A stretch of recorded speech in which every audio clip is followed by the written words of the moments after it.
Welcome to HumanityWins.net. Please read the important disclaimer on your screen. All of the content provided is for entertainment purposes only. It should not be taken as medical or legal advice. Please contact your doctor or lawyer if you require such advice. Thank you. The show starts right now. Welcome to this new show of HumanityWins.net. This is episode 283 from January the 8th of the year 2024. Today is a Monday. And today's episode is explaining this reality. I've kind of tackled this topic in different ways, different forms. I actually already used the image you're seeing in the screen right now. I like it very much. I used it as thumbnail in at least another episode, probably two more, because I think it's an image that tells 1,000 words. You know, really, is this reality one thing, or is it really behind a veil? Is it a different thing? I think it's very complicated. Whoever tells you that fully understands and for sure knows what this reality is about, that to me will be a red flag, to be honest with you.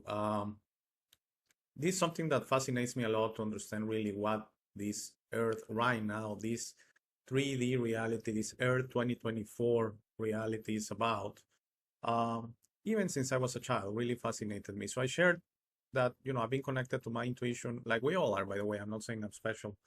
We all are connected to our intuition. It's just something that we choose to either, you know, listen to it a little bit more than others. You know, it's really, I don't see it as something special. It's just we're a little bit different among us. And some people kind of tend to ignore it and say, you know what, I'm going to go with my mind. I'm going to go with what's logical, with what makes sense. And some a little bit crazier, like me, they decide that they're going to listen to their intuition a little bit more, even if most of the times it doesn't make a lot of sense. So since I was a child, this reality didn't make sense to me. This reality, I remember telling, you know, friends, I'm talking when I was 12, 14, this reality, there has to be something. It's not that we go to school, or and yes, you could say, well, I don't send my kids to school, I do homeschooling, or they're not going to go to college. I understand. Please, let's not get into semantics because it gets so difficult to explain. But the mainstream thing is you develop some kind of skill set or career, or, you know, something to be able to either find a job or a business or something, some way to generate money, and then everything takes care of itself with money, okay? Doing that, you're also traversing the point that you could be healthy all along this, from a disease standpoint, all along this path I'm talking about, from 0 to 40 to 50, whatever, but you could get ill at any time, or you could have an accident, okay? So there's also a thing of taking care of your body, taking care of your health, because that's what allows you to traverse this reality. So at the end, you do this for a number of years, and, you know, it depends. Success is measured. I'm not saying I agree with any of this. I'm just saying the mainstream kind of success depends on how you're doing money-wise, because again, money is the key that opens all the doors. The only one that doesn't open, there's no need, is air. Air is abundant, air is free, air is, you know, air is true abundance, okay? If you don't understand what true abundance is, just look at air. Something you wake up in the morning, you don't think about it. No place. The only moment you maybe think about air is if you are in a submarine or something, and, you know, it's has gone down to the sea and it's about to implode and stuff like that. Then you're dying through asphyxiation. Is someone choking you? If you're out there in a mine or something like that, and there has been a collapse and you are losing your air, that's the only time your air becomes scarce. Air becomes scarcity, and then you think about it, and then you kind of appreciate them. I'm not saying it's about appreciation, but then you can dimension that air is so important. Okay, air is as important as food, as water, as shelter, and as everything else, because without air we die, physically die. Okay, so but air is the explanation of something they have not been able to convert to scarcity. They haven't. I mean, the only possibilities, like we've seen those movies, you know, those cartoons that, you know, their city, they put a dome in there and they sell you the air, okay? And they tax you in a way to say you want good, abundant, clean air. Also, they will sell air in cans, stuff like that, saying you want to try what is to have clean, you know, pure air, not this polluted air, then buy me a can, or buy me, you know, buy me a heat of clean air, okay? Like we do everything else. Water is not abundant and free and clean. They charge us the water, okay? Some say because they have to take it from some place, others. Yes, of course, if you're out there in nature and you're in a lake and you want to try some of the water of the lake, you want to clean yourselves with the water, no one's going to charge you. I understand, but in general matters, to operate in this reality, everything is scarce and only air is abundant. So going back to my little story when I was younger, I remember telling my parents, I just don't get it. I was always, a kind of good student and that. It was not a problem. To be honest with you, school came a little bit easy to me. I didn't really have to put a lot of effort to do well. So maybe it was, it was what it was. But, they were not concerned that I didn't want to go to school or anything. They were more concerned what's going on. I remember they took me to some people, I want to call them not really psychologists, but some people to talk to me, talking when I was 10, 12, stuff like that. And they will tell me, it's not up to you to understand. Okay, great, thanks. So that's kind of how, the system and, this whole, whoever is controlling this reality will like us to operate. Whenever you're questioning something, at the end, if you are going somewhere with your questioning, if you are going, if you're getting somewhere, they usually say, oh, well, you're not a doctor, so don't question it. Oh, you don't know what, for example, religions, you don't know about Jesus and Prophet Muhammad and that. So you don't know what happened. You don't know anything. So just trust it. Just have faith because we tell you so. Okay. Have faith in us, church, have faith in us, the system, have faith in us. So at the end, I remember that I will not really, it didn't really go well with these people that they took me there, some people from school and that, because I say, I question this reality. I really question this value system. I question that, that we are fortunate. I want to clarify. I always was, air quotes, fortunate in this reality, in this value system that I have never gone hungry one day in my life. I never had a problem with shelter. I never, I've always been extremely lucky in that regard. I'm part of, of the small percentage of people in the earth that, have really not struggled that. I've been sharing a little bit lately on my financial situation. And even that, I'm much better than most of the people. So, it's just, I'm starting to experience that worry and pain of having financial difficulties. But, still, I'm in a very good position and I should be grateful. But that's the whole point. I don't think it's about that. Okay. I remember having this discussion recently with a friend that, he said something along these lines. I'm kind of paraphrasing here, that he has been getting, he has been applauding in a way that his wife has been taking him to a church group. Not really, I mean, they go to mass and everything, but really more like a support group. You know what I'm talking about, these groups that do stuff and that get together. And he says, and I want to be grateful to God because he's doing, especially recently, all his life, but especially recently, very well financially. So again, in this mainstream explanation of what is this reality, this guy is a success. I know we don't agree. Let's just be real that in the financial situation, you have your health, you have your money, you are doing well, okay? You have nothing to complain about. So I couldn't understand. He's a good friend, he's a good guy, but I couldn't understand the explanation saying, so I find correct that I'm getting closer to God. Okay, you don't need a church to do that, but okay, whatever, let's keep going.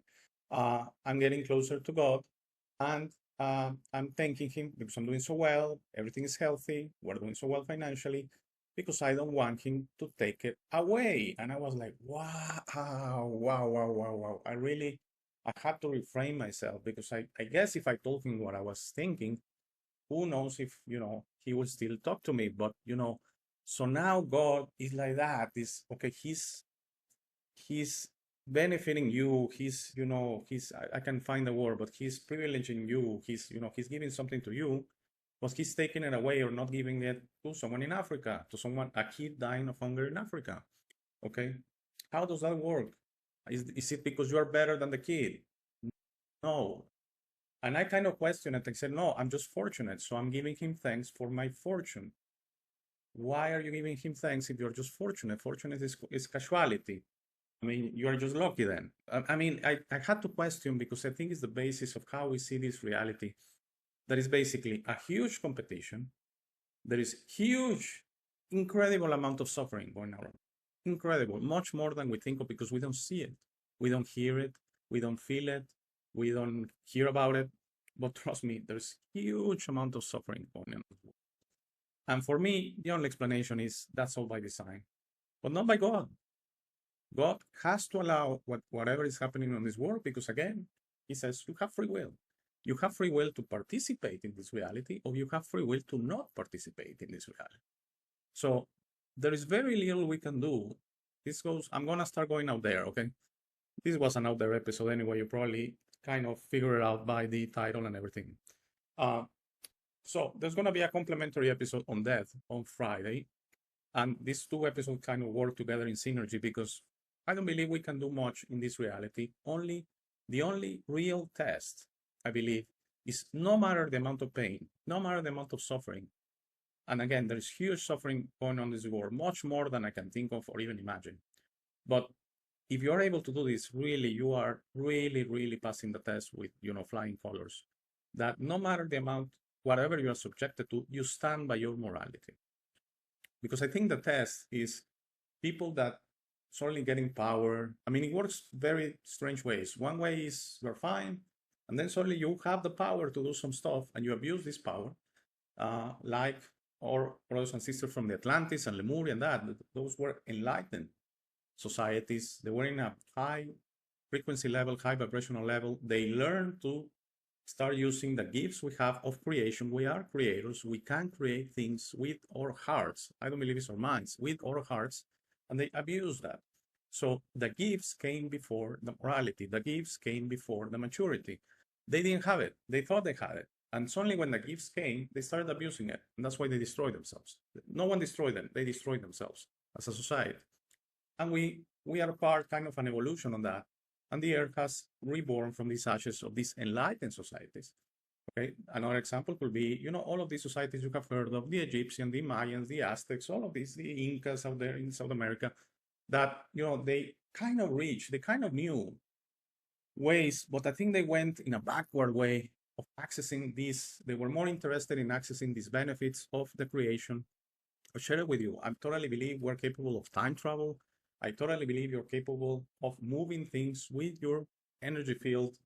I don't want to call it with your mind because there's the brain involved, it's the ego and that. With your hearts, you're able to do magnificent things. I believe we are energy machines, okay, that we give out energy from our divine connection. And there's a story of this father that he had a motorcycle converted into a generator, and experts in physics and that, they went to visit this motorcycle and couldn't understand how the wheel was turning with no apparent source of energy. There was no kinetic energy there. There was nothing.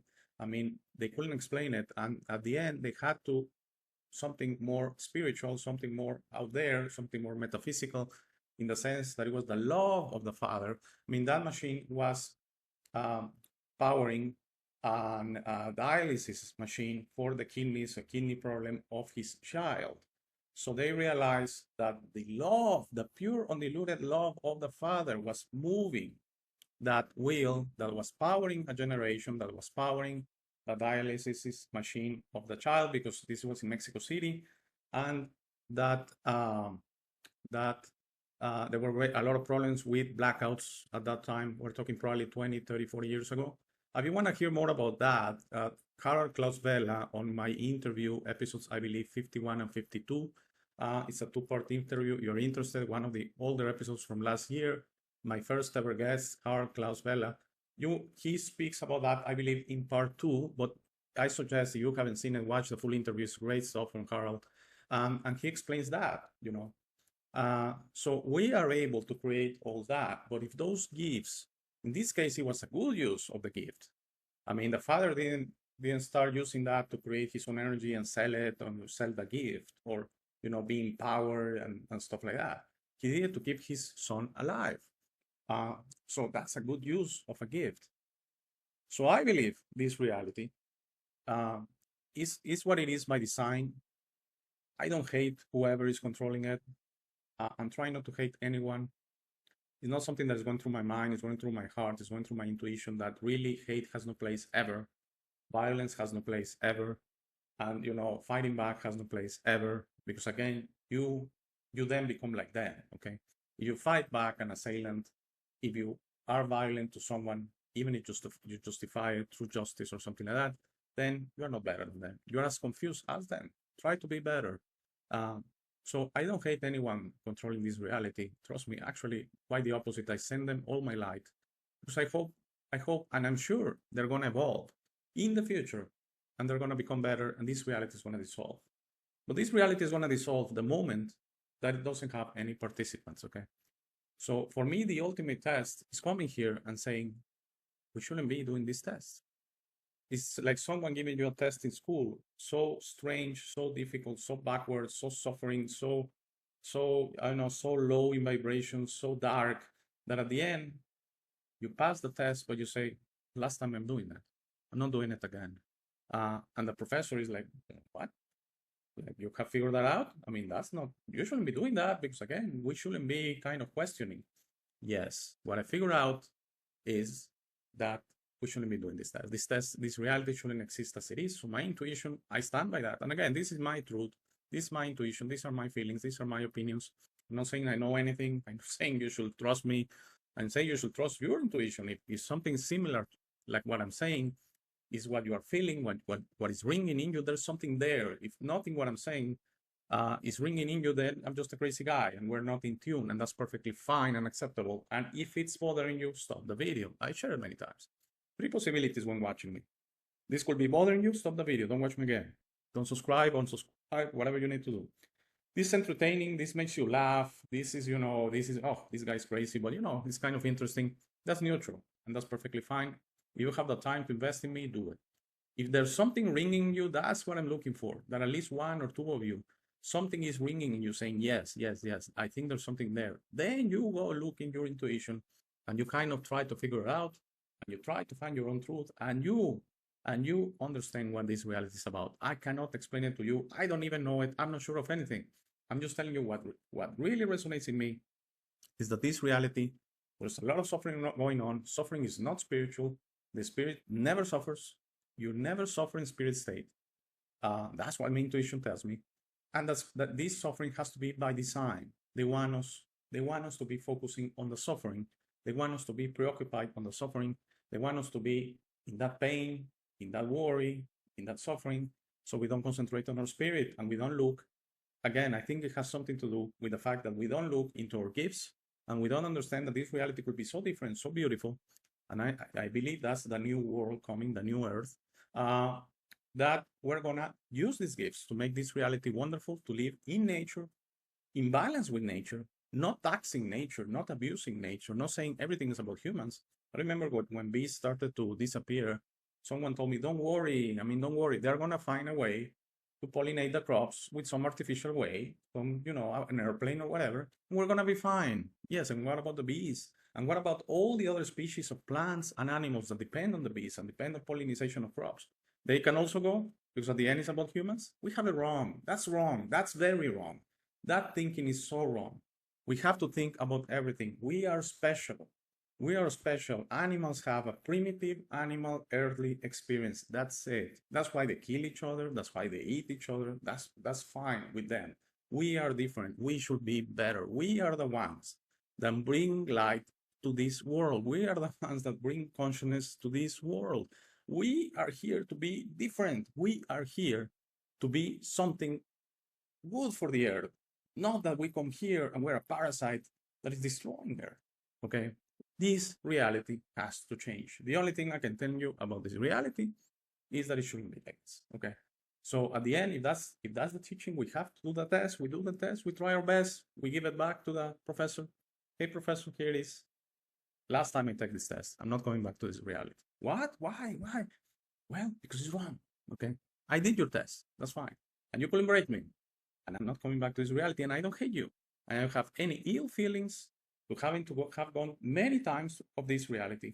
But for me, the true test, the true answer to this is this shouldn't be this way. I cannot be a participant of this reality again. Again, I'm not saying I'm dying today or dying in a week. Whenever I'm dying, I'm dying. I'm not gonna either accelerate it or delay it. Whenever that's happening, that's happening. I'm not gonna do something to myself. No way. No. Please don't misunderstand me. I'm gonna do the same effort I do every day to traverse this reality in peace, to stand by my morality. I try. I'm not saying I'm perfect. I'm gonna try to stand by morality. No worry the pain. No worry. Don't worry the worry. Sorry about the duplicate there, but not important the amount of worry or pain I'm subjected to. I need to stand for what I believe inside me, my intuition. That at the end, the test is for you to behave like a spirit, even if you're a human, even if you're an animal. They want us to behave like animals, and animals is fine, okay? And I want to just finish with a little story. I love dogs. I have my dog. Her name is Mona. One day I'm going to post a picture of her, because I've shared a few stories about my beautiful Mona. I love her very much. She's a stray. She was, she suffered before she found us a lot. and being out there in the street, probably not having to eat for days, stuff like that, strays. But there was a little story of a similar dog for years with a family. And suddenly out of the blue, I don't know if it was something, the dog caught some kind of, rabies, or I don't know what happened. Started being very violent, beat a friend of the family. They had to put her to sleep. And the story was, this was out of the blue. What happened? I mean, can dogs kind of become crazy out of the sudden? One day, wake up extremely aggressive, beautiful dog. Because they are animals. I don't know what happened, by the way. But they are animals, okay? And if you put them in a corner, if they are hungry, they're going to eat you up, okay? That's why people say it's amazing the lions eat. Yes, they're animals. We are different. We are different. We can elect to be animals, or we can elect to be spirits, and we're half and half in a way. I believe the answer is to be a spirit in a human body, to use the body like a car, just as a transport. But really, in your heart, your morality, your values are spiritual, okay? If you elect to be an animal, then what's the purpose that we're so special? We're just another species in this planet. We're something different. We're here to bring light to this world. We're here to change this reality. It's extremely difficult. And as I shared many times, the only solution I see is that we stop participating. I hope it makes sense. Thank you very much. Have a great Monday. Enjoy it any way you want. And if everything's okay, I shall see you back on Friday with a kind of synergic episode of what is that? What does that offer? Because sometimes that is always seen as a bad thing. And, I'm going to try to put a spin on it of saying there are a few things we can do when we pass and we are preparing for our next experience. There are a few things we can do. We can kind of prepare spiritually. The body stays. That's always. But we can prepare spiritually to do something else. So that's going to be on Friday's episode. Thank you very much. Thank you for your attention. Truly is an honor. As I said, 3 possibilities. If this bothers you, stop watching. That's not the point. If this entertains you and you can afford the time, thank you. If this rings in you, there's a mission for you. And the mission is to follow that ring and you discover what you need to discover. Thank you very much. Have a great day. Thank you for making it to this part of the video. This is my favorite part. This is where I suggest to you that you discover yourself. You are not what you have been groomed to believe. You are this incredible being without limits that has eternal life, amazing strength, infinite wisdom, and a big, beautiful heart. All your limits are always self-imposed. Your best version in this reality is inside you. Your only mission on this life is to become a beacon of love and guidance. This version is ready to be discovered today. How do you discover yourself? The discovery process is a personal one. No one can do it for you. Dedicate 5 minutes a day to talk to yourself and the universe. Request to be connected and ask, who am I? Where do I come from? You will start getting signs, breadcrumbs, and signals. You will notice how your notions about those realities start disappearing. No more hierarchies, no more competition, no more complaining, no more depending on others. Discovering yourself equals to breaking your matrix. Your self-imposed limits will fall and you will be ready to serve humanity and help break this spell and deception on us. But you must be patient to allow others to wake up at their time through their own free will. That will be really soon, you will see, and that will start a new world. As you work towards your best version, you will notice how all emotions don't serve you anymore. Hate, fear, rage, pride, loss, envy, violence, justice, true violence, judgment of others, and other emotions will disappear from your mind and heart. You will understand those emotions serve only the evildoers and are not you. Please try to be understanding of others that don't think or feel like you. Everyone has a process. No one is right or wrong. We're all just different. Don't be concerned about being right, ever. Don't allow pride preventing you from patching things up with family and friends. It is very important you enjoy this life with your loved ones. Put in the work to patch things up and leave it to others to decide. Please relax and enjoy life. When everyone breaks their own matrix, humanity through our community consciousness will break the final spell. The new world will start and everything will gradually fall. Governments, hierarchies, and the medical and financial system will go from scarcity to abundance for all. Thank you very much for watching. Please share this episode. If you have any comments or suggestions, please use the comment section below. For private questions, conversations, and if you would like to appear on the show, please email me at hey@humanitywins.net. Thank you again. Please don't forget to visit our website www.humanitywins.net. By giving me your time, you honor me. Have a very, very, very nice day.